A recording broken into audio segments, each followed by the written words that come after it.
श्राद्धान्य का पितरों के पास पहुंचना।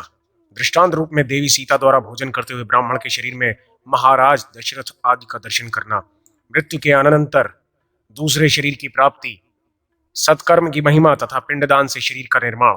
गरुड़ ने कहा, हे प्रभु, सपिंडीकरण और वार्षिक श्राद्ध करने के पश्चात मृत व्यक्ति स्वकर्मानुसार देवत्व, मनुष्यत्व अथवा पक्षित्व को प्राप्त करता है। फिर भिन्न भिन्न आहार वाले उन लोगों के लिए किए गए श्राद्ध, ब्राह्मण भोजन और होम से उन्हें कैसे संतृप्ति होती है। अपने शुभाशुभ कर्मों के द्वारा प्राप्त हुई प्रेत योनि में स्थित वो प्राणी अपने संबंधियों से प्राप्त उस भोज्य पदार्थ का उपभोग कैसे करता है। श्राद्ध की आवश्यकता तो मैंने अमावस्या आदि तिथियों में सुनी है, ये बतलाने की कृपा करें। श्री भगवान ने कहा, हे पक्षीराज, श्राद्ध प्रेतजनों को जिस प्रकार से तृप्ति प्रदान करता है उसे सुनो। मनुष्य अपने कर्मानुसार यदि देवता हो जाता है तो श्राद्धान्न अमृत होकर उसे प्राप्त होता है, तथा वही अन्न गंधर्व योनि में भोग रूप से और पशु योनि में तृण रूप में प्राप्त होता है। वही श्राद्धान्न नाग योनि में वायु रूप से, पक्षी की योनि में फल रूप से और राक्षस योनि में आमिष बन जाता है। वही श्राद्धान्न दानव योनि के लिए मांस, प्रेत के लिए रक्त, मनुष्य के लिए अन्न पानादि तथा बाल्यावस्था में भोगरस हो जाता है। गरुड़ ने कहा, हे स्वामिन, इस लोक में मनुष्यों के द्वारा दिए गए हव्य कव्य पदार्थ पितृलोक में कैसे जाते हैं? उनको प्राप्त कराने वाला कौन है? यदि श्राद्ध मरे हुए प्राणियों के लिए भी तृप्ति प्रदान करने वाला है तो बुझे हुए दीपक का तेल भी उसकी लौ को बढ़ा सकता है। मरे हुए पुरुष अपने कर्मानुसार गति प्राप्त करते हैं तो अपने पुत्र के द्वारा दिए गए पुण्य कर्मों के फल वे कैसे प्राप्त कर सकेंगे? श्री भगवान ने कहा, हे ताक्षर्य, प्रत्यक्ष की अपेक्षा श्रुति का प्रमाण बलवान होता है। श्रुति से प्राप्त हुए ज्ञान का स्वरूप अमृत आदि के समान होता है। श्राद्ध में उच्चरित पितरों के नाम तथा गोत्र हव्य कव्य के प्रापक हैं। भक्ति पूर्वक पढ़े गए मंत्र श्राद्ध के प्रापक होते हैं। हे सुपर्ण, ये अचेतन मंत्र कैसे उस श्राद्ध को प्राप्त करा सकते हैं? इस विषय में तुम्हें संशय नहीं रखना चाहिए। अस्तु, इसे समझने के लिए मैं तुम्हें दूसरा प्रापक बता रहा हूं।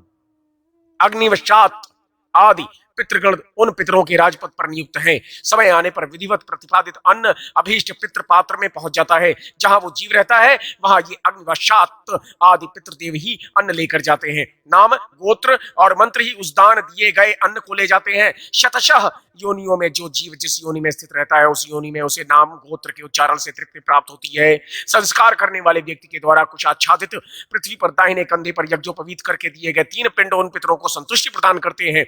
पितर जिस योनि में जिस आहार वाले होते हैं उन्हें श्राद्ध के द्वारा वहां उसी प्रकार का आहार प्राप्त होता है। गायों का झुंड तितर बितर हो जाने पर भी बछड़ा अपनी माता को जैसे पहचान लेता है, वैसे ही वो जीव जहां जिस योनि में रहता है वहां पितरों के निमित्त ब्राह्मण को कराया गया श्राद्धान स्वयं उसके पास पहुंच जाता है। पितृगण सदैव विश्व देवों के साथ श्राद्धान ग्रहण करते हैं। यही विश्व देव श्राद्ध का अन्न ग्रहण कर पितरों को संतृप्त करते हैं। वसु, रुद्र देवता, पितर तथा श्राद्ध देवता श्राद्धों में संतृप्त होकर श्राद्ध करने वालों के पितरों को प्रसन्न करते हैं। जैसे गर्भिणी स्त्री दोहद यानी गर्भावस्था में विशेष भोजन की अभिलाषा के द्वारा स्वयं को और अपने गर्भस्थ जीव को भी आहार पहुंचाकर प्रसन्न करती है, वैसे ही देवता श्राद्ध के द्वारा स्वयं संतुष्ट होते हैं और पितरों को भी संतुष्ट करते हैं। श्राद्ध का समय आ गया है ऐसा जानकर पितरों को प्रसन्नता होती है।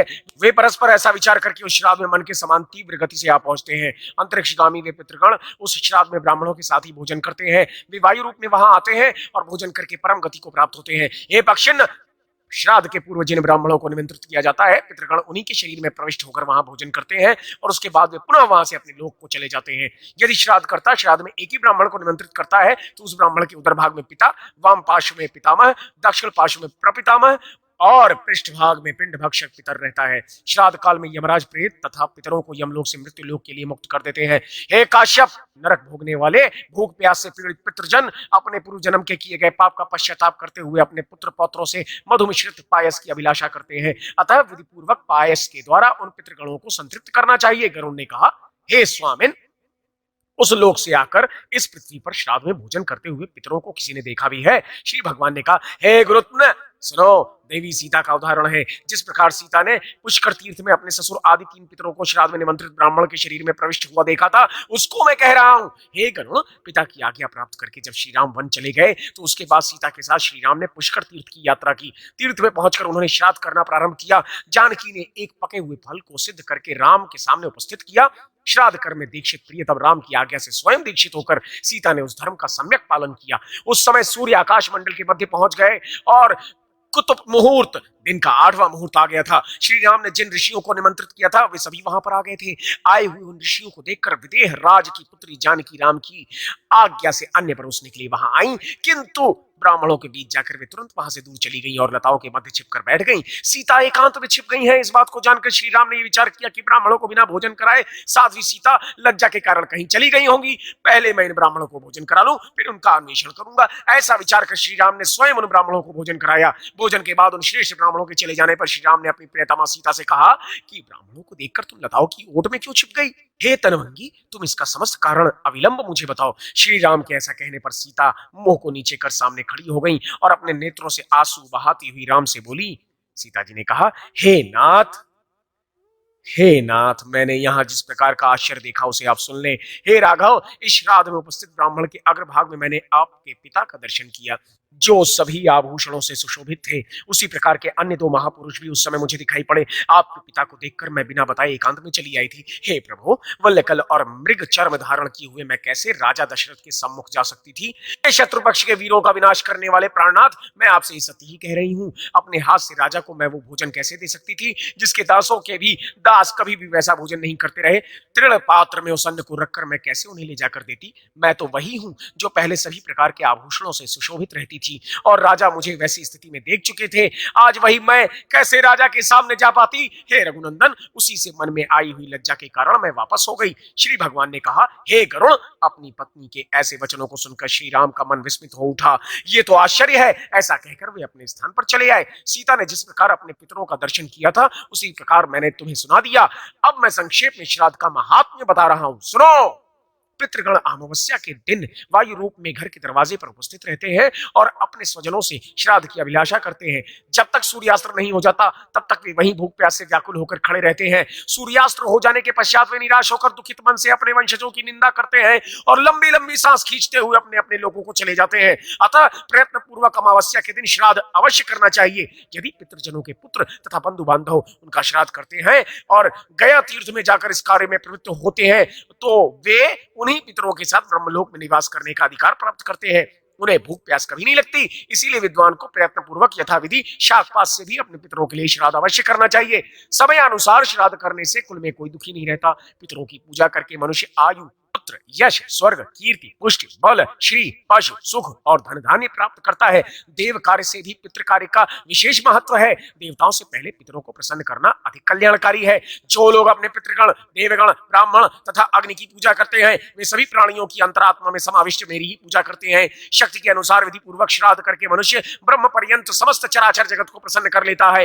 हे आकाशचारिण गरुण, मनुष्यों के द्वारा श्राद्ध में पृथ्वी पर जो अन्न बिखेरा जाता है उससे जो पितर पिशाच योनि में उत्पन्न हुए हैं वे संतृप्त होते हैं। श्राद्ध में स्नान करने से भीगे हुए वस्त्रों द्वारा जो जल पृथ्वी पर गिरता है उससे वृक्ष योनि को प्राप्त हुए पितरों की संतुष्टि होती है। उस समय जो गंध तथा जल भूमि पर गिरता है उससे देवत्व योनि को प्राप्त पितरों को सुख प्राप्त होता है। जो पितर अपने कुल से बहिष्कृत हैं, क्रिया के योग्य नहीं है, संस्कारहीन और विपन्न है, वे सभी श्राद्ध में विक्रान्न और मार्जन के जल का भक्षण करते हैं। श्राद्ध में भोजन करके ब्राह्मणों के द्वारा आचमन एवं जलपान करने के लिए जो जल ग्रहण किया जाता है उस जल से उन पितरों को संतृप्ति प्राप्त होती है। जिन्हें पिशाच, कृमि और कीट की योनि मिली है तथा जिन पितरों को मनुष्य योनि प्राप्त हुई है वे सभी पृथ्वी पर श्राद्ध में दिए गए पिंडों में प्रयुक्त अन्न की अभिलाषा करते हैं। उसी से उन्हें संतृप्ति प्राप्त होती है। इस प्रकार ब्राह्मण, क्षत्रिय एवं वैश्यों के द्वारा विधि पूर्वक श्राद्ध किए जाने पर जो शुद्ध या अशुद्ध अन्न तथा जल फेंका जाता है उससे जिन्होंने अन्य जाति में जाकर जन्म लिया है उनकी तृप्ति होती है। जो मनुष्य अन्याय पूर्वक अर्जित किए गए पदार्थों से श्राद्ध करते हैं उस श्राद्ध से नीच योनियों में जन्म ग्रहण करने वाले चांडाल पितरों की तृप्ति होती है। हे पक्षिण, इस संसार में श्राद्ध के निमित्त जो कुछ भी अन्न, धन आदि का दान अपने बंधु बांधवों के द्वारा दिया जाता है वो सब पितरों को प्राप्त होता है। अन्न, जल और शाकपात आदि के द्वारा यथा सामर्थ्य जो श्राद्ध किया जाता है वो सब पितरों की तृप्ति का हेतु है। तुमने इस विषय में जो कुछ पूछा था वो सब मैंने तुम्हें बता दिया। तुम अब जो ये पूछ रहे हो कि मृत्यु के बाद प्राणी को तत्काल दूसरे शरीर की प्राप्ति हो जाती है अथवा विलंब से उसको दूसरे शरीर में जाना पड़ता है, वो मैं तुम्हें संक्षेप में बता रहा हूं। हे गरुड़, प्राणी मृत्यु के पश्चात दूसरे शरीर में तुरंत भी प्रविष्ट हो सकता है और विलंब से भी। मनुष्य जिस कारण दूसरे शरीर को प्राप्त करता है उस वैशिष्ट्य को तुम मुझसे सुनो। शरीर के अंदर जो धूम रहित ज्योति के सदृश प्रधान पुरुष जीवात्मा विद्यमान रहता है वो मृत्यु के तुरंत बाद ही वायवीय शरीर धारण कर लेता है। जिस प्रकार एक तृण का आश्रय लेकर स्थिति जोक दूसरे तृण का आश्रय लेने के बाद पहले वाले तृण के आश्रय से अपने पैर को आगे बढ़ाता है, उसी प्रकार शरीर ही पूर्व शरीर को छोड़कर दूसरे शरीर में जाता है। उस समय भोग के लिए वायवीय शरीर सामने ही उपस्थित रहता है। मरने वाले शरीर के अंदर विषय ग्रहण करने वाली इंद्रियां उसके निश्चेष्ट निर्व्यापार हो जाने पर वायु के साथ चली जाती हैं। वो जिस शरीर को प्राप्त करता है उसको भी छोड़ देता है। जैसे स्त्री के शरीर में स्थित गर्भ उसके अन्नादिक कोष से शक्ति ग्रहण करता है और समय आने पर उसे छोड़कर वो बाहर आ जाता है, वैसे ही जीव अपना अधिकार लेकर दूसरे शरीर में प्रवेश करता है। उस एक शरीर में प्रविष्ट होते हुए प्राणी के कालक्रम, भोजन या गुण संक्रमण की जो स्थिति है उसे मूर्ख नहीं अपितु ज्ञानी व्यक्ति ही देखते हैं। विद्वान लोग इसको अतिवाहिक वायवीय शरीर कहते हैं। ये सुवर्ण भूत प्रेत और पिशाचों का शरीर तथा मनुष्यों का पिंडज शरीर भी ऐसा ही होता है। हे पक्षेंद्र, पुत्रादि के द्वारा जो 10 गात्र के पिंड दान दिए जाते हैं उस पिंडज शरीर से वायवी शरीर एकाकार हो जाता है। यदि पिंडज देह का साथ नहीं होता है तो वायुज शरीर कष्ट भोगता है। प्राणी के शरीर में जैसे कौमारी, यौवन और बुढ़ापे की अवस्थाएं आती हैं, वैसे ही दूसरे शरीर के प्राप्त होने पर भी तुम्हें समझना चाहिए।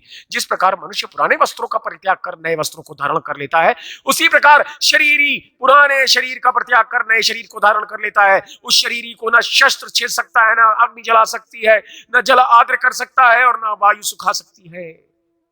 जीव तत्काल वायवी शरीर में प्रवेश कर लेता है। ये तो मैंने तुम्हें बता दिया। अब जीवात्मा को विलंब से जैसे दूसरा शरीर प्राप्त होता है उसको तुम मुझसे सुनो। हे गरुण, कोई कोई जीवात्मा पिंडज शरीर विलंब से प्राप्त करता है, क्योंकि मृत्यु के बाद वो स्वकर्मानुसार यमलोक को जाता है। चित्रगुप्त की आज्ञा से वो वहां नरक भोगता है। वहां की यातनाओं को झेलने के पश्चात उसे पशु पक्षी आदि की योनि प्राप्त होती है। मनुष्य जिस शरीर को ग्रहण करता है उसी शरीर में मोहवश उसकी ममता हो जाती है। शुभाशुभ कर्मों के फल भोग कर मनुष्य इससे मुक्त भी हो जाता है। गरुड़ ने कहा, हे दयानिधे, बहुत से पापों को करने के बाद भी संसार को पार करके प्राणी आपको कैसे प्राप्त कर सकता है, उसे आप मुझे बताएं। हे लक्ष्मी रमण, जिस प्रकार मनुष्य का संसर्ग पुनः दुख से ना हो उस उपाय को बताने की कृपा करें। श्री कृष्ण ने कहा, हे पक्षीराज, प्रत्येक मनुष्य अपने अपने कर्म में रत रहकर संसिद्धि प्राप्त कर लेता है। अपने कर्म में अनुरक्त रहकर वो उस सिद्धि को जिस प्रकार प्राप्त करता है उसको तुम मुझसे सुनो। हे कश्यप नंदन, सत्कर्म से जिसने अपने कालुष्य को नष्ट कर दिया है वो व्यक्ति वासुदेव के निरंतर चिंतन से विशुद्ध हुई बुद्धि से युक्त होकर धैर्य से अपना नियमन करके स्थिर रहता है। जो शब्दादि विषयों का परित्याग कर राग द्वेष को छोड़कर विरक्त सेवी और यथा प्राप्त भोजन से संतुष्ट रहता है। जिसका मन वाणी शरीर संयमित है, जो वैराग्य धारण कर नित्य प्रधान योग में तत्पर रहता है, जो अहंकार, बल, दर्प, काम, क्रोध और परिग्रह इन क्षण विकारों का परित्याग करके निर्भय होकर शांत हो जाता है, वो ब्रह्म स्वरूप हो जाता है। इसके बाद मनुष्यों के लिए कुछ करना शेष नहीं रह जाता। जीव की ऊर्ध्वगति एवं अधोगति का वर्णन। गरुड़ जी ने कहा, हे देवश्रेष्ठ, मनुष्य योनि कैसे प्राप्त होती है? मनुष्य कैसे मृत्यु को प्राप्त होता है? शरीर का आश्रय लेकर कौन मरता है? उसकी इंद्रियां कहां से कहां चली जाती है? मनुष्य कैसे अस्पृश्य हो जाता है? यहाँ किए हुए कर्म को कहां और कैसे भोगता है और कहां कैसे जाता है? यमलोक और विष्णु लोक को मनुष्य कैसे जाता है? हे प्रभु, आप मुझ पर प्रसन्न हो, मेरे संपूर्ण भ्रम को विनष्ट करें। श्री कृष्ण ने कहा, हे विनतानंदन, पराई स्त्री और ब्राह्मण के धन का अपहरण करके प्राणी अरण्य एवं निर्जन स्थान में रहने वाले ब्रह्म राक्षस की योनि को प्राप्त करता है। रत्नों की चोरी करने वाला मनुष्य नीच जाति के घर उत्पन्न होता है। मृत्यु के समय उसकी जो जो इच्छाएं होती हैं उन्हीं के वशीभूत हो वो उन योनियों में जाकर जन्म लेता है। इस जीवात्मा का छेदन शस्त्र नहीं कर सकता, अग्नि इसको जलाने में समर्थ नहीं है, जल इसे आर्द्र नहीं कर सकता और वायु के द्वारा इसका शोषण संभव नहीं है। हे पक्षिण, मुख, नेत्र, नासिका, कान, गुदा और मूत्र नली, ये सभी क्षेत्र अंडाजादिक जीवों के शरीर में विद्यमान रहते हैं। नाभि से मूर्धा पर्यंत शरीर में 8 छिद्र हैं। जो सत्कर्म करने वाले पुण्यात्मा हैं उनके प्राण शरीर के ऊर्ध्व छिद्रों से निकलकर परलोक जाते हैं। मृत्यु के दिन से लेकर 1 वर्ष तक जैसी विधि पहले बताई गई है उसी के अनुसार सभी औधर्व दैहिक श्राद्धादि संस्कार निर्धन होने पर भी यथाशक्ति श्रद्धा पूर्वक करने चाहिए। जीव जिस शरीर में वास करता है उसी शरीर में वो अपने शुभाशुभ कर्म फल का भोग करता है। हे पक्षीराज, मन, वाणी और शरीर के द्वारा किए गए दोषों को वो भोगता है। जो अनासक्त भाव से सत्कर्म में रत रहता है वो मृत्यु के बाद सुखी रहता है और सांसारिकता के माया जाल में नहीं फंसता। जो विकर्म में निरत रहता है वो मनुष्य पाशबद्ध हो जाता है। 84 लाख योनियों में मनुष्य जन्म की श्रेष्ठता, मनुष्य मात्र का एकमात्र कर्तव्य धर्माचरण। श्री कृष्ण जी ने कहा, हे ताक्षिण्य, मनुष्यों के हित एवं प्रेतत्व की विमुक्ति के लिए जीवित प्राणी के कर्म विधान का निर्णय मैंने तुम्हें सुना दिया। इस संसार में 84 लाख योनियां हैं, उनका विभाजन 4 प्रकार के जीवों में हुआ है। उन्हें अंडज, स्वेदज, उद्भिज और जरायुज कहा जाता है। 21 लाख योनियां अंडज मानी गई हैं। इसी प्रकार क्रमशः स्वेदज, उद्भिज तथा जरायुज योनियों के विषय में भी कहा गया है। मनुष्य आदि योनियां जरायुज कही जाती हैं। इन सभी प्राणियों में मनुष्य योनि परम दुर्लभ है। 5 इंद्रियों से युक्त ये योनि प्राणी को बड़े ही पुण्य से प्राप्त होती है। ब्राह्मण, क्षत्रिय, वैश्य और शूद्र ये 4 वर्ण है। रजक, चमार, नट, वंश, खोर, मछुआरा, मेघ तथा भिल्ल ये 7 अत्यंज जातियां मानी गई हैं। मलेच्छ और तुम्ब जाति के भेद से अनेक प्रकार की जातियां हो जाती हैं। जीवों के हजारों भेद हैं। आहार, मैथुन, निद्रा, भय और क्रोध ये कर्म सभी प्राणियों में पाए जाते हैं, किंतु विवेक सभी में परम दुर्लभ है। एक पात, दो पात के भेद से शारीरिक संरचना में भी अनेक भेद प्राप्त होते हैं। जिस देश में कृष्ण सार नामक मृग रहता है वो धर्म देश कहलाता है। सब प्रकार से ब्रह्मा आदि देवता वही निवास करते हैं। पंच महाभूतों में प्राणी, प्राणियों में बुद्धिजीवी, बुद्धिजीवियों में मनुष्य और मनुष्यों में ब्राह्मण श्रेष्ठ है।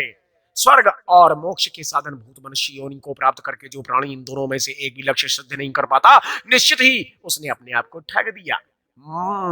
100 का मालिक 1000 और 1000 वाला व्यक्ति लाख की पूर्ति में लगा रहता है। जो लक्षाधिपति है वो राज्य की इच्छा करता है। जो राजा है वो संपूर्ण पृथ्वी को अपने वश में रखना चाहता है। जो चक्रवर्ती नरेश है वो देवत्व की इच्छा करता है। देवत्व पद के प्राप्त होने पर उसकी अभिलाषा देवराज इंद्र के पद के लिए होती है और देवराज होने पर वो ऊर्ध्वगति की कामना करता है। फिर भी उसकी तृष्णा शांत नहीं होती। तृष्णा से पराजित व्यक्ति नरक में जाता है। जो लोग तृष्णा से मुक्त है उन्हें उत्तम लोक की प्राप्ति होती है। इस संसार में जो प्राणी आत्मा के अधीन है वो निश्चित ही सुखी है। शब्द, स्पर्श, रूप, रस और गंध ये 5 विषय हैं। इनकी अधीनता में रहने वाला निश्चित ही दुखी रहता है। मृग, हाथी, पतंग, भ्रमर और मीन ये पांचों क्रमशः शब्द, स्पर्श, रूप, गंध, रस ये एक एक विषय के सेवन से मारे जाते हैं। फिर भी जो प्रमादी मनुष्य 5 इंद्रियों से इन 5 विषयों का सेवन करता है वो इनके द्वारा कैसे नहीं मारा जाएगा। मनुष्य बाल्यावस्था में अपने पिता माता के अधीन होता है। युवा अवस्था आने पर वो स्त्री का हो जाता है और अंत समय आने पर पुत्र पौत्र के व्यामोह में फंस जाता है। वो मूर्ख कभी किसी अवस्था में आत्मा के अधीन नहीं रहता। लौ और काष्ठ के बने हुए पाश से बना हुआ व्यक्ति मुक्त हो जाता है, किंतु पुत्र तथा स्त्री आदि के मोहपाश में बंधा हुआ प्राणी कभी मुक्त नहीं हो पाता।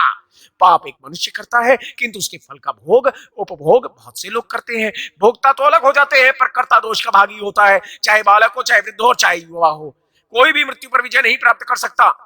कोई अधिक सुखी हो अथवा अधिक दुखी हो, वो बारंबार आता जाता है। मृत प्राणी सबके देखते देखते सब कुछ छोड़कर चला जाता है। इस मर्त्य लोक में प्राणी अकेला ही पैदा होता है, अकेले ही मरता है और अकेले ही पाप पुण्य का भोग करता है। बंधु बांधव मरे हुए स्वजन के शरीर को पृथ्वी पर लकड़ी और मिट्टी के ढेले की भांति देखकर परांग मुख हो जाते हैं। धर्म ही उसका अनुसरण करता है। प्राणी का धर्म वैभव घर में ही छूट जाता है। मित्र एवं बंधु बांधव शमशान में छूट जाते हैं। शरीर को अग्नि ले लेती है। पाप पुण्य ही उस जीवात्मा के साथ हो जाते हैं। मनुष्य ने जो भी शुभ या पाप कर्म किया है वो सर्वत्र उसी को भोगता है। ए पक्षीराज, सूर्यास्त तक जिसने याचकों को अपना धन नहीं दे दिया तो ना जाने प्रातः होने पर उसका वो धन किसका हो जाएगा। पूर्व जन्म के पुण्य से जो थोड़ा या बहुत धन प्राप्त हुआ है उसे यदि परोपकार के कार्य में नहीं लगाया या श्रेष्ठ द्विजों को दान में नहीं दिया तो उसका वो धन ये रटता रहता है कि कौन मेरा भरता होगा, कौन मेरा भरता होगा, कौन मेरा भरता होगा। ऐसा विचार कर धर्म के कार्य में अपना धन लगाना चाहिए। मनुष्य श्रद्धा पूत शुद्ध मन से दिए गए धन के द्वारा धर्म को धारण करता है। श्रद्धा रहित धर्म इस लोक तथा परलोक में फलीभूत नहीं होता। धर्म से ही अर्थ और काम की भी प्राप्ति होती है। धर्म ही मोक्ष का प्रदायक है। अतः मनुष्य को धर्म का सम्यक आचरण करना चाहिए। धर्म की सिद्धि श्रद्धा से होती है, प्रचुर धन राशि से नहीं। अकिंचन अर्थात धन वैभव से रहित श्रद्धावान मुनियों को स्वर्ग की प्राप्ति हुई है। श्रद्धा रहित होकर किया गया होम, दान तथा तप असत कहा जाता है। ये पक्षन उसका फल ना तो इस लोक में मिलता है और ना परलोक में ही मिलता है। वृषोत्सर्ग तथा सत्कर्म की महिमा। श्री गरुण जी ने कहा, हे देवेश, इस भूलोक में किस कर्म को करने से प्राणियों को प्रेत योनि की प्राप्ति नहीं होती उसे आप मुझे बताएं। श्री कृष्ण जी ने कहा, अब मैं संक्षेप में क्षयाह से लेकर आगे की जाने वाली औधर्व दैहिक क्रिया को कह रहा हूं, जिसे मोक्ष चाहने वाले लोगों को अपने ही हाथों से करना चाहिए। स्त्री और विशेष रूप से 5 वर्ष से अधिक आयु वाले बालक की मृत्यु होने पर उनके प्रेतत्व की निवृत्ति के लिए विषोत्सर्ग करना चाहिए। प्रेतत्व की निवृत्ति के लिए विषोत्सर्ग के अतिरिक्त इस पृथ्वी पर अन्य कोई साधन नहीं है। जो मनुष्य जीवित रहते हुए विषोत्सर्ग करता है अथवा मृत्यु के पश्चात भी जिसकी ये क्रिया संपन्न हो जाती है उसे दान, यज्ञ एवं व्रत किए बिना भी प्रेतत्व की प्राप्ति नहीं होती। गरुड़ ने कहा, हे देव श्रेष्ठ मधुसूदन, जीवित रहते हुए अथवा मृत्यु के पश्चात भी किस काल में ये विषोत्सर्ग क्रिया होनी चाहिए, आप इस बात को मुझे बताएं। 16 श्राद्धों को करने से अंत में क्या फल प्राप्त हो सकता है। श्री कृष्ण ने कहा, हे पक्षीराज, यदि वृषोत्सर्ग किए बिना ही पिंडदान किया जाता है तो उसका श्रेय दाता को नहीं प्राप्त होता, प्रत्युत वो क्रिया प्रेत के लिए निष्फल हो जाती है। जिसके एकादशाह में वृषोत्सर्ग नहीं होता, 100 श्राद्ध करने पर भी उसका प्रेतत्व सुस्थिर रहता है। गरुड़ ने कहा, हे प्रभु, सर्वदंश से मरे हुए लोगों की अग्निदाह आदि क्रिया नहीं की जाती है। यदि जल में सींग वाले पशु अथवा शस्त्र आदि के प्रहार से कोई मर जाता है तो इस प्रकार असत मृत्यु को प्राप्त हुए लोगों की शुद्धि कैसे हो? हे देव, आप मेरे इस संशय को दूर करें। श्री कृष्ण ने कहा, हे खगेश, उक्त प्रकार से अपमृत्यु को प्राप्त हुआ ब्राह्मण 6 मास, क्षत्रिय 2.5 मास, वैश्य 1.5 मास एवं शूद्र 1 मास में शुद्ध हो जाता है। यदि तीर्थ में सभी प्रकार का दान देकर कोई ब्रह्मचारी मर जाता है तो वो शुद्ध होकर ऐहिक दुर्गति को प्राप्त नहीं होता। वृषोत्सर्ग आदि करके यदि धर्म का आचरण करना चाहिए। यदि संन्यास धर्म का पालन करते हुए किसी प्राणी की मृत्यु हो जाती है तो वो शाश्वत ब्रह्म पद को प्राप्त कर लेता है। जो व्यक्ति शिष्टाचार रहित धर्म विरुद्ध कर्म करता है वो भी वृषोत्सर्ग आदि की क्रिया करके यमराज के शासन में नहीं जाता। पुत्र, सहोदर, भाई, पौत्र, बंधु बांधव, सगोत्री अथवा संपत्ति लेने वाला उत्तराधिकारी कोई भी हो, उसको मरे हुए स्वजन के लिए वृषोत्सर्ग अवश्य करना चाहिए। पुत्र के अभाव में पत्नी, दौहित्र यानी नाती और दुहिता यानी पुत्री भी इस कर्म को कर सकती है। पुत्रों के रहने पर वृषोत्सर्ग अन्य से नहीं कराना चाहिए। गरुड़ ने कहा, हे सुरेश्वर, चाहे स्त्री हो अथवा पुरुष, जिसके पुत्र नहीं है उसका संस्कार किस प्रकार से किया जाए? हे देव, इस विषय में उत्पन्न हुई मेरी शंका को आप भली प्रकार से दूर करें। श्री कृष्ण ने कहा, पुत्रहीन व्यक्ति की गति नहीं है, उसके लिए स्वर्ग का सुख नहीं है। अतः ऐसे मनुष्य को सदुपाय से पुत्र अवश्य उत्पन्न करना चाहिए। पुरुष स्वयं जो कुछ भी दान देते हैं परलोक में वे सभी उसके सामने ही उपस्थित रहते हैं। अपने हाथों से जो नाना प्रकार के स्वादिष्ट एवं विविध व्यंजन खाने के लिए दिए जाते हैं वे सभी मृत्यु के पश्चात अक्षय फल प्रदान करते हैं। जो गौ, भूमि, स्वर्ण, वस्त्र, भोजन और पदपाद अपने हाथ से दिए जाते हैं वो सभी दान जिस जिस योनि में जहां जहां दान करता जाते हैं वहां वहां उपस्थित रहते हैं। जब तक प्राणी का शरीर स्वस्थ रहता है तब तक धर्म का सम्यक पालन करना चाहिए।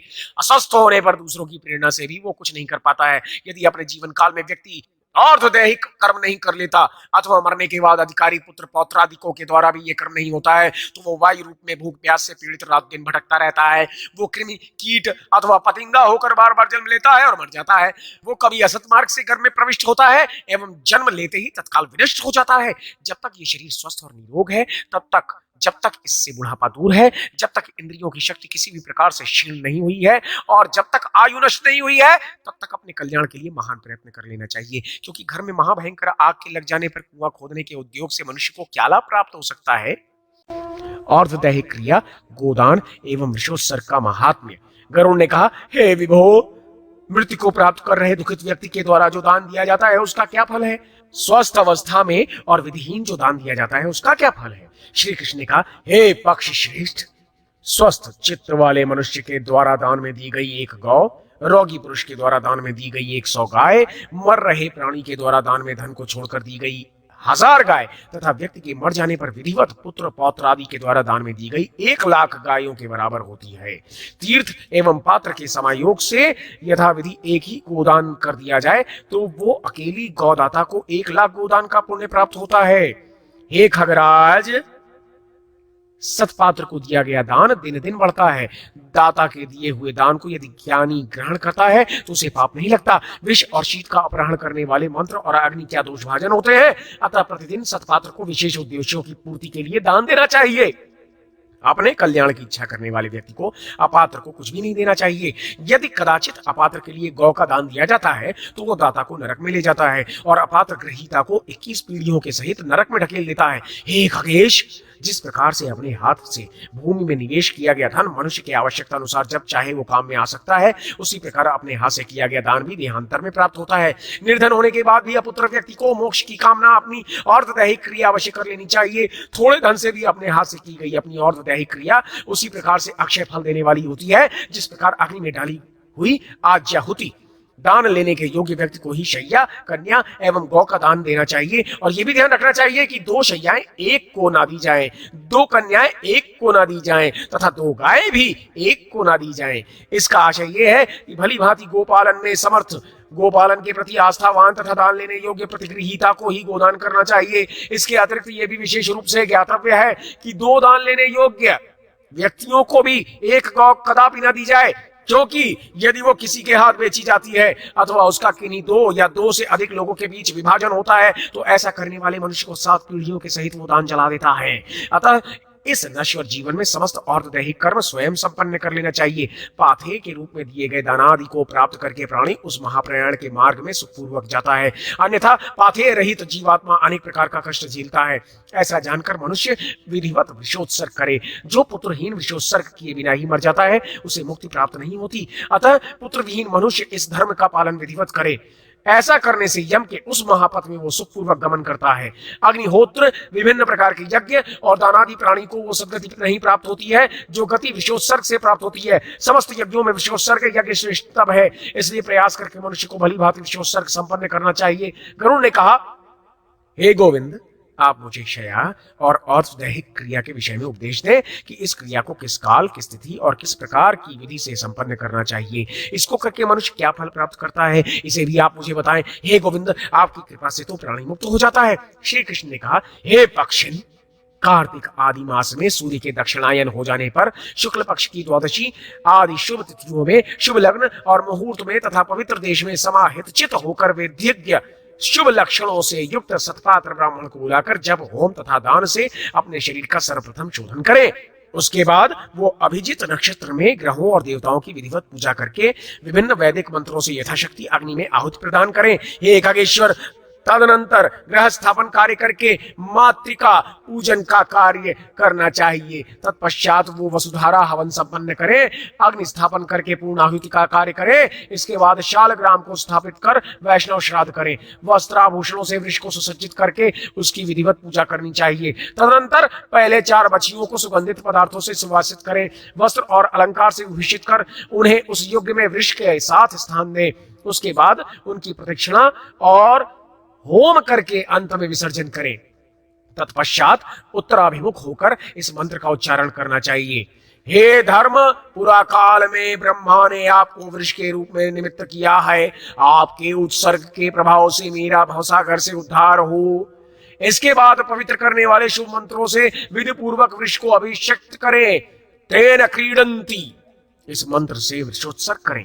पुनः रुद्र नामक कुंभ के जल से उस नील वृक्ष का अभिषेक करना चाहिए। उसके बाद उस नील वृक्ष के नाभि भाग में घट को स्पर्श करा के वो जल अपने सिर पर भी डालना चाहिए। हे पक्षीराज, तदनंतर अन्न श्राद्ध कर द्विजोत्तम को दान देना चाहिए। इन कार्यों को करके जलाशय पर पहुंचे और वहां जलांजलि क्रिया करें। मनुष्य को अपने जीवन में जो वस्तु प्रिय हो उसका यथाशक्ति वहां पर दान करना चाहिए। विषोत्सर्ग करने पर न्यूनता पूरी हो जाती है। मृत व्यक्ति इससे भली भांति तृप्त होकर यमलोक के कठिन मार्ग में सुखपूर्वक गमन करता है, इसमें संदेह नहीं है। सदैव दान आदि की क्रियाओं में अनुरक्त मनुष्य यमलोक का दर्शन तक नहीं कर पाते। जब तक प्राणी का एकादश श्राद्ध नहीं किया जाता है तब तक अपने द्वारा दिया गया दान अथवा दूसरे के हाथ से दिया गया दान न इस लोक में प्राप्त होता है और न परलोक में ही। हे गरुड़, श्रद्धा भाव पूर्ण प्राणी को क्रमशः 13, 7, 5 तथा 3 पद दान करना चाहिए। अतः दाता पहले यथाक्रम 7 एवं 5 तिलपात्रों का दान करे। वो ब्राह्मणों को भोजन कराकर उन्हें 1 गौ का भी दान कर दे। तत्पश्चात वृषम ही शम नो देवी, इस वेद मंत्र से यथाविधि 4 बच्चियों के साथ वृक्ष का विवाह करना चाहिए। तदनंतर उसके शरीर में बाईं ओर चक्र और दाहिनी ओर त्रिशूल का चिन्ह अंकित करके और जिसको विषदान किया गया है उसको उसका मूल्य देकर विसर्जन कर दें।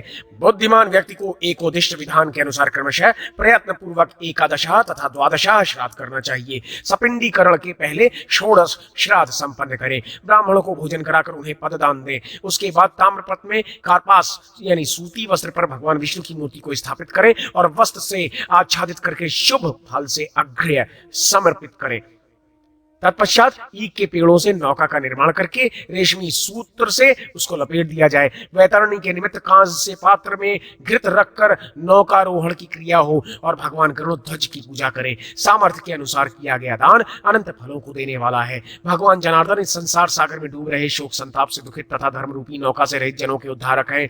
हे तार्क्ष्य, तिल, लौह, सुवर्ण, कार्पास, वस्त्र, लवण, सप्तधान्य, पृथ्वी और गौ एक से एक बढ़कर पवित्र माने गए हैं। श्राद्ध में तिल से परिपूर्ण पात्रों का दान करके शैया दान देना चाहिए। दीन, अनाथ एवं विशिष्ट जनों को सामर्थ्य अनुसार दक्षिणा भी प्रदान करें। पुत्रहीन अथवा पुत्रवान जो भी इसे करता है उसको वही सिद्धि प्राप्त होती है जो एक ब्रह्मचारी को प्राप्त होती है। मनुष्य इस पृथ्वी पर जब तक जीवित रहता है तब तक उसे नित्य नैमित्तिक कर्म करने चाहिए। जो कोई जीवित श्राद्ध करता है, तीर्थ यात्रा, व्रत एवं सावंत्सरिक श्राद्ध आदि धर्म कार्य करता है, उसका अक्षय फल उसे प्राप्त होता है। देवता, गुरु और माता पिता के निमित्त पुरुष को प्रयत्न पूर्वक दान करना चाहिए। वो दान प्रतिदिन अभिवृद्धि को प्राप्त होता है। इस यज्ञ में जिसके द्वारा प्रचुर धन दान में दिया जाता है वो सब अक्षय होता है। जिस प्रकार इस संसार में सन्यासी और ब्रह्मचारी अत्यधिक पूज्य है, उसी प्रकार विश्वोत्सर्गरी कर्मों को करने वाले सभी पुण्यात्मा भी इस संसार में पूजे जाते हैं। उन पुण्यात्माओं को मैं चतुर्मुखा ब्रह्मा और शिव सदैव वरदान देते हैं। वे सभी परम लोक की गति प्राप्त करते हैं। ये मेरा वचन सत्य है। छोड़ा गया वृषभ जिस जलाशय में जलपान करता है अथवा सींग से जिस भूमि को नित्य खोद खोद कर प्रसन्न होता है, उससे पितरों के लिए अन्न और पेय पदार्थ अत्यधिक मात्रा में उत्पन्न होता है। पूर्णिमा अथवा अमावस्या तिथि में तिल से परिपूर्ण पात्रों का दान देना चाहिए। 1000 संक्रांतियों और सैकड़ों सूर्य ग्रहण के पर्वों पर दान देकर जो पुण्य अर्जित होता है वो मात्र नील वृक्ष को छोड़कर ही मनुष्य प्राप्त कर सकता है। ब्राह्मणों को बछिया, पददान तथा शिव भक्तों को तिल से पूर्ण पात्रों का दान देना चाहिए। उस समय उमा महेश्वर को भी परिधान से अलंकृत कर दान करना चाहिए। अत्सी यानी तीसी पुष्प के सदृश कांति वाले पीतांबरधारी भगवान अच्युत की प्रतिमा को वस्त्राच्छादित कर प्रदान करना चाहिए। जो लोग भगवान गोविंद को नमन करते हैं उनके लिए भय नहीं रहता है। प्रेतत्व से मोक्ष चाहने वाले जो प्राणी इस सत्कर्म को करेंगे वे श्रेष्ठ लोगों को प्राप्त करेंगे। मेरा ये कथन सत्य ही है। हे गरुड़, मैंने तुमसे जो संपूर्ण और दैहिक क्रिया कही है इसे सुनकर मनुष्य अपने समस्त पापों से मुक्त हो जाता है, इसमें संदेह नहीं है। इस प्रकार का अनुपम महात्म्य सुनकर गरुड़ अत्यंत प्रसन्न हो उठे और उन्होंने मनुष्यों के हित में पुनः भगवान केशव से पूछा, मरने के समय तथा मृत्यु के अनंतर किए जाने वाले कर्म पापात्माओं को रौद्र रूप में तथा पुण्यात्माओं को सौम्य रूप में यम दर्शन, यमदूतों द्वारा दी जाने वाली यातना का स्वरूप, शव के निमित्त प्रदत्त 6 पिंडों का प्रयोजन, शवदाह की विधि, संक्षेप में दशाह से त्रयोदशाह तक के कृत्य, यम मार्ग में पड़ने वाले 16 पुर तथा प्रेत का विलाप। गरुड़ ने कहा, हे भगवान, जीवात्मा के प्रयाण काल से लेकर यमलोक के मार्ग विस्तार तक का वर्णन एवं महात्म्य मुझे सुनाए। श्री भगवान ने कहा, हे तार्क्ष, मैं यथाक्रम यम मार्ग का और जीवात्मा के गमन मार्ग में पड़ने वाले 16 पुरों का वर्णन करता हूं, तुम उसे सुनो। हे गरुड़, प्रमाणतः यमलोक और मृत्युलोक के मध्य 86,000 योजन की दूरी है। हे खगेश, इस संसार में पूर्वार्जित सुकृत और दुष्कृत कर्मों का फल भोग कर अपने कर्म के अनुसार ही किसी व्याधि का जन्म होता है और अपने द्वारा किए गए कर्मों के आधार पर निमित्त मात्र बनकर कोई व्याधि उत्पन्न होती है। जिसकी जिस निमित्त से मृत्यु निश्चित है वो निमित्त किए गए कर्मों के अनुसार उसे अवश्य प्राप्त हो जाता है। जीवात्मा कर्म भोग के कारण जब अपने वर्तमान शरीर का परित्याग करता है तब भूमि की गोबर से लीप कर उसके ऊपर तिल और कुशासन बिछाकर उसी पर से लिटा दे। तदनंतर उस प्राणी के मुख में सुवर्ण डाले और उसके समीप तुलसी का वृक्ष एवं शालग्राम की शिला को भी लाकर रखें। तत्पश्चात यथाविधान विभिन्न सूक्तों का पाठ करना चाहिए, क्योंकि ऐसा करने से मनुष्य की मृत्यु मुक्तिदायक होती है। उसके बाद मरे हुए प्राणियों के शरीरगत विभिन्न स्थानों में सोने की शलाकाओं को रखने का विधान है, जिसके अनुसार क्रमशः एक शलाका मुख, एक शलाका नाक के दोनों छिद्र, 2 शलाकाएं नेत्र और कान, एक शलाका लिंग तथा एक शलाका उसके ब्रह्मांड में रखनी चाहिए। उसके दोनों हाथ एवं कंठ भाग में तुलसी रखें। उसके शव को 2 वस्त्रों से आच्छादित करके कुमकुम और अक्षर से पूजन करना चाहिए। तदनंतर उसको पुष्पों की माला से विभूषित करके उसे बंधु बांधवों तथा पुत्र पूर्ववासियों के साथ अन्य द्वार से ले जाए। उस समय अपने बांधवों के साथ पुत्र को मरे हुए पिता के शव को कंधे पर रखकर अवश्य स्वयं ले जाना चाहिए। शमशान देश में पहुंचकर पुत्र पूर्वाभिमुख या उत्तराभिमुख वहां की उस भूमि पर चिता का निर्माण कराए जो पहले से जली ना हो। उस चिता में चंदन, तुलसी और पलाश आदि की लकड़ी का प्रयोग करना चाहिए। जब मरणासन्न व्यक्ति की इंद्रियों का समूह व्याकुल हो उठता है, चेतन शरीर जब जड़ीभूत हो जाता है, उस समय प्राण शरीर को छोड़कर यमराज के दूतों के साथ चल देते हैं। उस समय मृतक को दिव्य दृष्टि प्राप्त होती है, जिसके द्वारा वो समस्त संसार को देखता है। जब मृतक के प्राण कंठ में आकर अटक जाते हैं, उस काल में उस आतुर व्यक्ति का रूप बड़ा विभत्स और कठोर हो जाता है। कोई मरता हुआ प्राणी मुख से भेद निकलता है, किसी का मुख लाला यानी लार से भर जाता है। उस समय जो प्राणी दुरात्मा होते हैं उन्हें यमदूत अपने पाश बंधनों से जकड़कर मारते हैं। जो सुकृति है उनको स्वर्ग के पार्षद अपने लोक को सुख पूर्वक ले जाते हैं।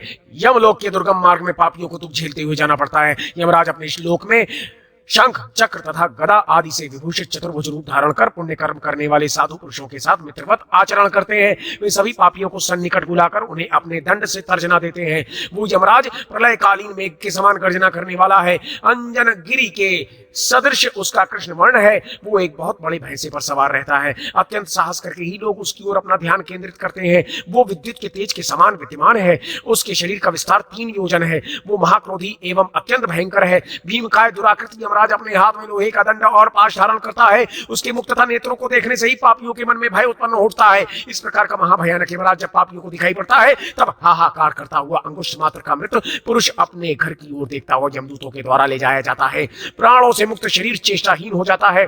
उसको देखने से मन में घृणा उत्पन्न होने लगती है। वो तुरंत अस्पृश्य एवं दुर्गंध युक्त एवं और सभी प्रकार से निंदित हो जाता है। ये शरीर अंत में कीट विष्ठा या राख में परिवर्तित हो जाता है। हे तार्क्ष, क्षण भर में विध्वंस होने वाले इस शरीर पर कौन ऐसा होगा जो गर्व करेगा? इस असत शरीर से होने वाले वित्त का दान, आदर पूर्वक वाणी, कीर्ति, धर्म, आयु और परोपकार, यही सारभूत है। यमलोक ले जाते हुए यमदूत प्राणी को बार बार नरक का तीव्र भय दिखाते हुए डांट कर ये कहते हैं, हे दुष्टात्म, तू शीघ्र चल, तुझे यमराज के घर जाना है। शीघ्र ही हम सब तुझे कुंभीपाक नामक नरक में ले चलेंगे। उस समय इस प्रकार की वाणी और बंधु बांधवों का रुदन सुनकर ऊंचे स्वर में हा हा करके विलाप करता हुआ वो मृतक यमदूतों के द्वारा यमलोक पहुंचाया जाता है। हे गरुण, एकादशाह के दिन उचित स्थान पर श्राद्ध करना चाहिए। प्राणोत्क्रमण से लेकर क्रमशः 6 पिंडदान करने चाहिए। उन पिंडों का दान यथाक्रम मृत स्थान, द्वार, चत्वर यानी चौराहा, विश्राम स्थल, काष्ठ चयन, चिता और अस्थि चयन के स्थान पर करना चाहिए। हे पक्षिन, इन 6 पिंडों की परिकल्पना का कारण तुम सुनो।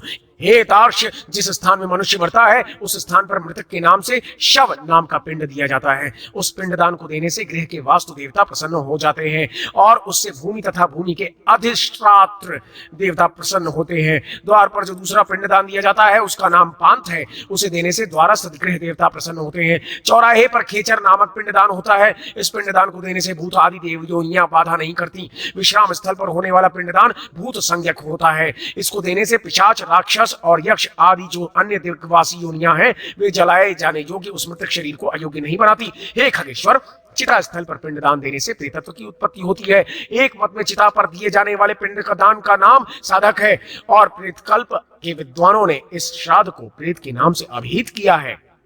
चिता में पिंडदान के बाद ही प्रेत नाम से पिंडदान देना चाहिए। इस प्रकार इन 5 पिंडों से शव आहुति के योग्य होता है, अन्यथा पूर्वोक्त उपघातक होते हैं। प्राणोत्क्रमण के स्थान पर पहला पिंडदान देना चाहिए, उसके बाद दूसरा पिंडदान आधे मार्ग में और तीसरा चिता पर देना चाहिए। पहले पिंड में विधाता, दूसरे में गरुड़ध्वज और तीसरे में यमदूत, इस प्रकार का प्रयोग कहा गया है। तीसरा पिंडदान देते ही मृत व्यक्ति शरीर के दोषों से मुक्त हो जाता है। इसके बाद चिता प्रज्वलित करने के लिए वेदिका निर्माण करके उसका उल्लेखन, उद्धरण तथा अभ्यक्षण आदि करके विधि पूर्वक अग्नि स्थापन करके पुष्प और अक्षत से क्रव्याद नाम के अग्निदेव की पूजा करके ये प्रार्थना करनी चाहिए, हे क्रव्याद अग्निदेव, आप महाभूतत्वों से बने हुए इस जगत के कारण पालनहार एवं संहारक हैं, अतः इस मृत व्यक्ति को आप स्वर्ग पहुंचाएं। इस प्रकार क्रव्याद नामक अग्निदेव की विधिवत पूजा करके शव को जलाने का कार्य करें। मृतक का आधा शरीर जल जाने पर घृत की आहुति देनी चाहिए।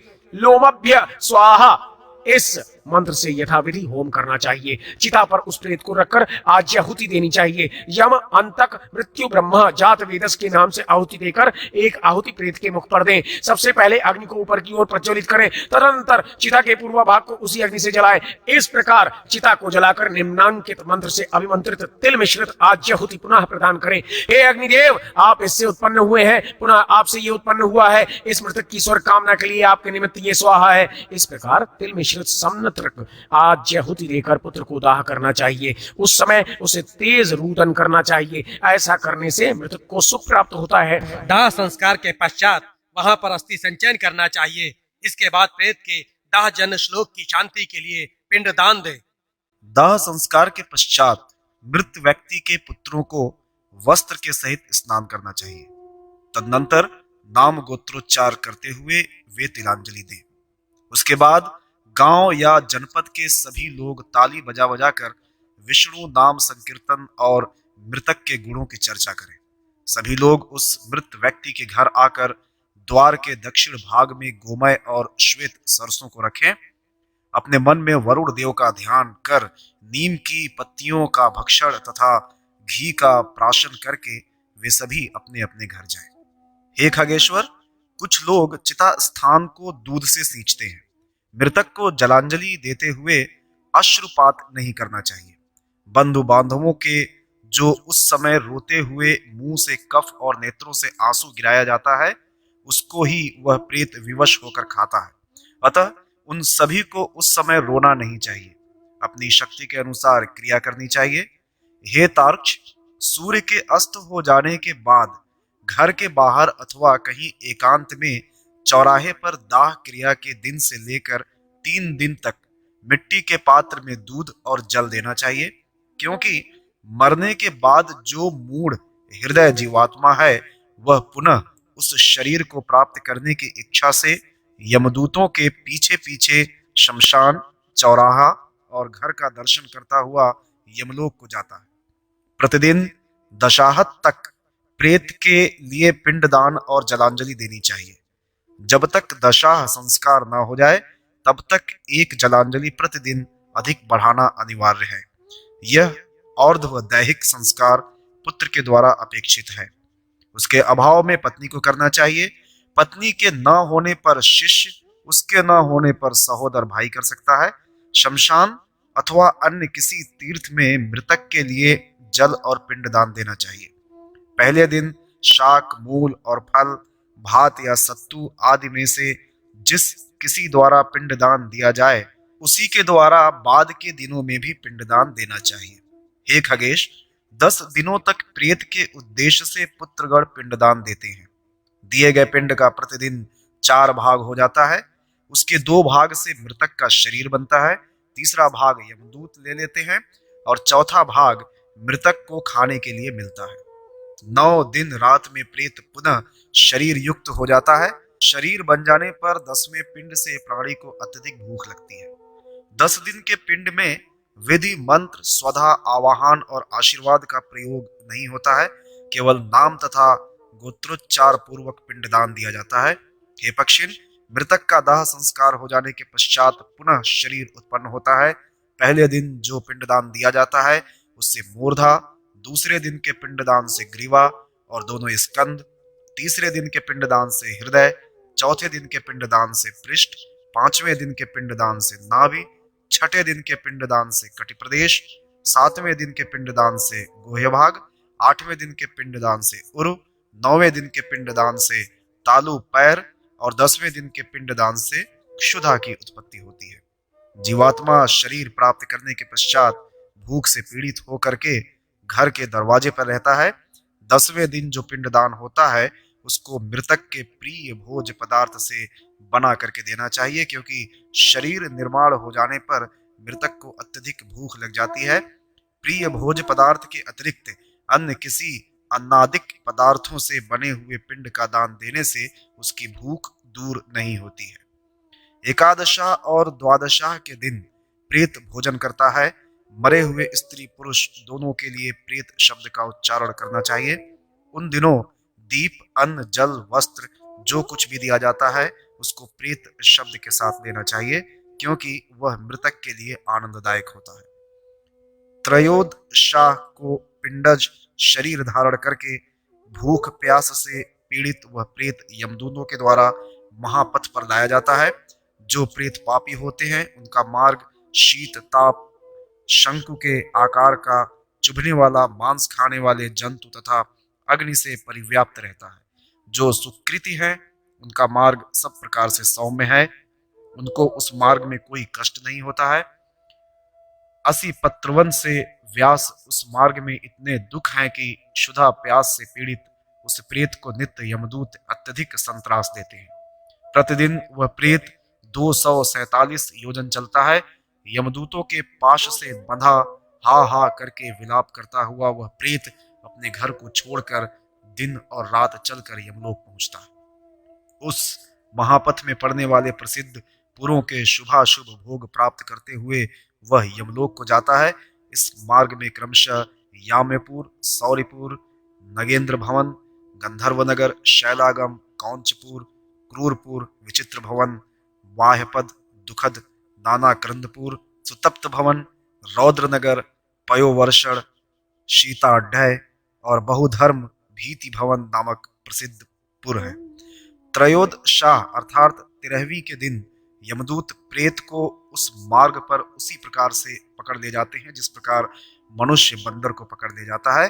उस प्रकार से बंधा हुआ वह प्रेत चलते हुए नित्य हा पुत्र का करुण विलाप करता है। वह कहता है कि मैंने किस प्रकार का कर्म किया है जो ऐसा कष्ट भोग रहा हूं। वह यह भी कहते हुए चलता है कि यह मनुष्य योनि कैसे प्राप्त होती है, मैंने इसको व्यर्थ में गंवा दिया है। प्राणी इस मनुष्य योनि को बहुत बड़े पुण्य से प्राप्त करता है। उसको पाकर मैंने याचकों को स्वार्जित धन दान में नहीं दिया।